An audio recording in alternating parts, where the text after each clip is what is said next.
নমস্কাৰ। বিশেষভাৱে আমি চৈখোৱা বনাঞ্চলিক কাৰ্যালয়ৰ অন্তৰ্গত কুমচাং বনাঞ্চলৰ দাঁতিকাষৰীয়া আমাৰ ২ নং দিৰাক গাঁও মহজবাৰী থাপাবাৰী সকলো ৰাইজলৈ বিহু শুভেচ্ছা জনাইছোঁ। তাৰ মাজতে এটা অনুৰোধ জনাব বিচাৰিছোঁ, আমাৰ পাৱৈ গাঁৱত অতি দুষ্প্ৰাপ্য এটা বন্য জীৱ হিচাপে আমাৰ কেপ লেংগুৰ, যিটো আমাৰ দীঘল নেজ থকা এটা বান্দৰ আমাৰ প্ৰত্যক্ষ হৈছে। আৰু গতিকে সকলো ৰাইজলৈ অনুৰোধ জনাইছোঁ, বান্দৰটো আপোনালোকে সুৰক্ষিত কৰি ৰাখক। আৰু আমাৰ যিজন ইয়াৰ এজন স্থানীয় আমাৰ অতি মৰমৰ ভাইটি মৃণাল গোহাঁয়ে তেখেতে সেইটোৰ ওপৰত অনুসন্ধান কৰি আছে।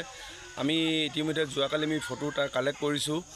বিশেষকৈ আমাৰ সন্দিকৈ ঘৰৰ বাৰীত যোৱাকালি সেইটো প্ৰত্যক্ষ কৰা হৈছিল। গতিকে দুষ্প্ৰাপ্য আমাৰ কুমচাং বনাঞ্চলত দুষ্প্ৰাপ্য প্ৰাণী এনেকৈ বহুত আছে, যেনেকৈ আমাৰ হলৌ বান্দৰটো ইয়াতে যেনে উপলব্ধ। গতিকে এই কেপ লেংগুৰটো আমি বৰ্তমান দেখিব পৰা গ'ল। গতিকে এই কেপ লেংগুৰটো বৰ্তমান হয়তো আমি দেখিবলৈ পোৱা মতে তেওঁ গাভিনী হৈ আছে, তেনেকুৱা এটা আমি অনুমান কৰা হৈছে ফটোৰ পৰা। গতিকে আমি ভালকৈ ল'ব পৰা নাই ফটোটো।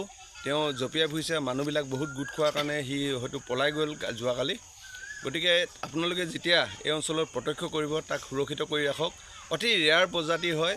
আৰু এওঁ মানে কি হ'ল, আমাৰ ভাৰতবৰ্ষৰ মানে অসমত আমাৰ 9টা স্পাইচিছ আমাৰ বান্দৰ প্ৰজাতি প্ৰাণী আছে। 9টাৰ ভিতৰত 7টা প্ৰজাতি আমাৰ আপাৰ আছামত পোৱা যায়।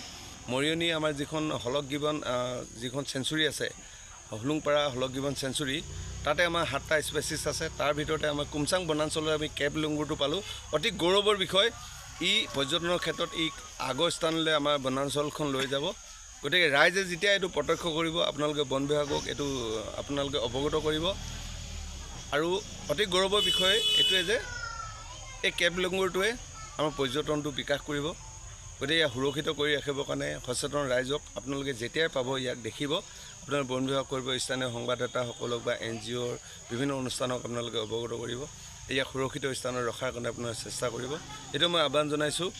আৰু আমাৰ মৃণাল গোহাঁইৰ যোগেদি সকলো যিসকলে তেখেতৰ ভিডিঅ' চাই সকলোৱে যাতে সেইটো শ্বেয়াৰ কৰি যাতে কেপ লেংগুৰটো জীৱনটো সুকলমে পৰিচালনা হওক, আৰু তেওঁ যেতিয়া বংশবৃদ্ধি হওক, আমাৰ বনাঞ্চলখন সুস্থ বৃদ্ধি হওক, এইটোৱে কামনা কৰিছোঁ।